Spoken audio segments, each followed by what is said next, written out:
जय श्री राधे, जय श्री कृष्ण। कल से यानी कि 17 मई से पुरुषोत्तम मास का प्रारंभ हो रहा है, जो कि 15 जून तक चलेगा। इस महीने को स्वयं भगवान विष्णु ने बनाया है। ऐसी कथा आती है कि जिस समय ये 12 महीने जेठ, आषाढ़, क्वार, कार्तिक, श्रावण, भादों, इन सभी ने भगवान विष्णु से कहा, प्रभु हम निरंतर कार्य करते हैं, हमें भी छुट्टी की आवश्यकता है। तो भगवान ने मुस्कुराते हुए कहा, ठीक है, 3 वर्ष में 32 महीने 16 दिन के बाद में मैं स्वयं एक मास का निर्माण करूँगा। तो उसको पुरुषोत्तम मास कहते हैं। उत्तम मास, सबसे उत्तम मास इसको कहा जाता है। और ये भगवान के द्वारा बनाया गया है, तो इसलिए परम पुण्यदायी, सर्वाधिक पवित्र मास इसको कहा गया है। इस महीने में दान, पुण्य, व्रत, पूजा, पाठ के कई गुना, हजारों गुना फल प्राप्त होते हैं। अच्छा, तो इसमें पूजन विधि क्या है? आपको नित्य प्रति प्रातः ब्रह्म मुहूर्त में जगना है, स्नान करना है। अगर आप किसी नदी या तालाब में स्नान कर सकते हैं तो बहुत अच्छी बात है, और अगर नदी और तालाब में आप स्नान नहीं कर सकते हैं तो अपने घर में ही स्नान करें, पीले वस्त्र धारण करें और भगवान विष्णु का पूजन करें। अगर आप विष्णु भगवान का पूजन नहीं कर सकते हैं तो आप कृष्ण भगवान का पूजन करें, लड्डू गोपाल जी का करें। आपके घर में जो भी भगवान हैं, इष्ट हैं, उनमें विष्णु भगवान का ही भाव लेकर के उनका पूजन करें। उनको वस्त्र सुंदर धारण कराएं, चंदन लगाएं, भगवान को भोग लगाएं, सुंदर आरती करें। और विष्णु सहस्त्र नाम करने का इस महीने में बहुत पुण्य फल प्राप्त होता है। कई लोग कहते हैं कि अगर हम पूरे महीने कुछ करना चाहें तो उसमें आप श्रीमद् भागवत जी का पाठ कर सकते हैं। संस्कृत में करें तो बहुत अच्छा, नहीं कर पाएँ तो हिंदी में करिए।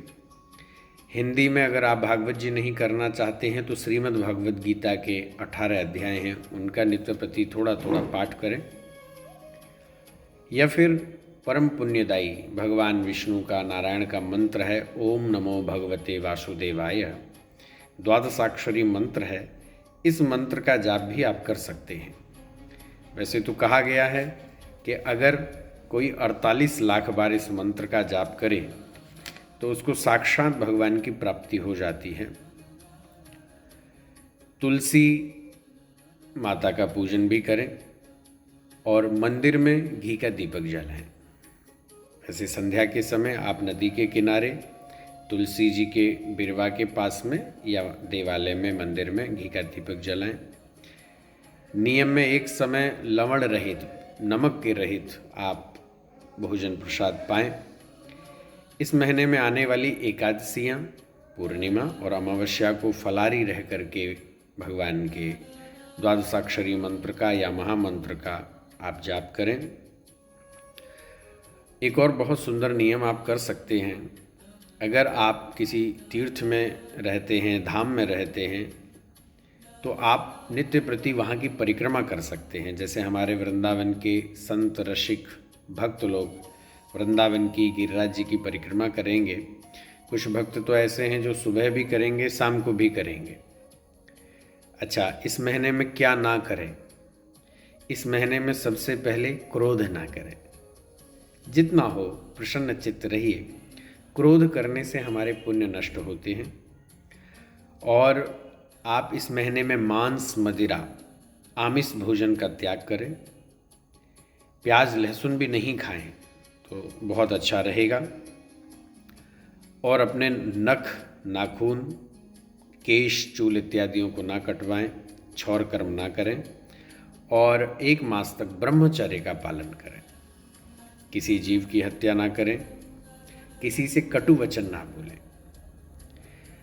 और क्या करें? तो इस महीने में आप जितना पुण्य हो सकता है करें, पूजा पाठ करें, दान करें।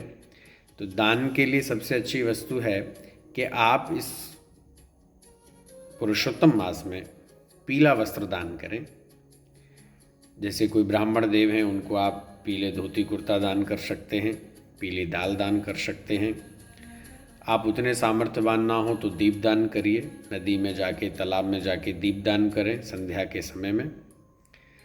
गऊ दान करें, अगर गऊ नहीं दे सकते हैं तो चारा दान करें और स्वर्ण दान करें। ब्राह्मण को, संत को, गुरु को गऊ दान, स्वर्ण दान का बड़ा महत्व है।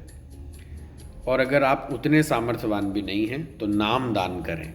ओम नमो भगवते वासुदेवाय, इस मंत्र का निरंतर जाप करते रहें। ये पुरुषोत्तम मास 3 साल में एक बार आता है, इसको यूं ही खा के सो करके बर्बाद ना करें।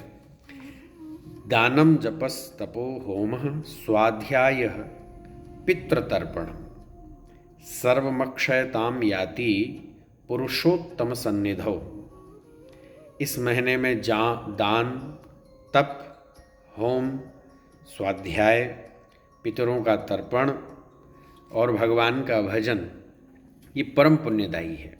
इसलिए आप सभी भक्तों से ये निवेदन है, वैष्णवों से निवेदन है, रसिकों से निवेदन है कि आप भजन करें, ठाकुर जी का नाम लें और इस पुरुषोत्तम मास का पूर्ण लाभ लें। जय श्री राधे, जय श्री कृष्ण, जय श्रीमन नारायण। बोलिए बांके बिहारी लाल की जय।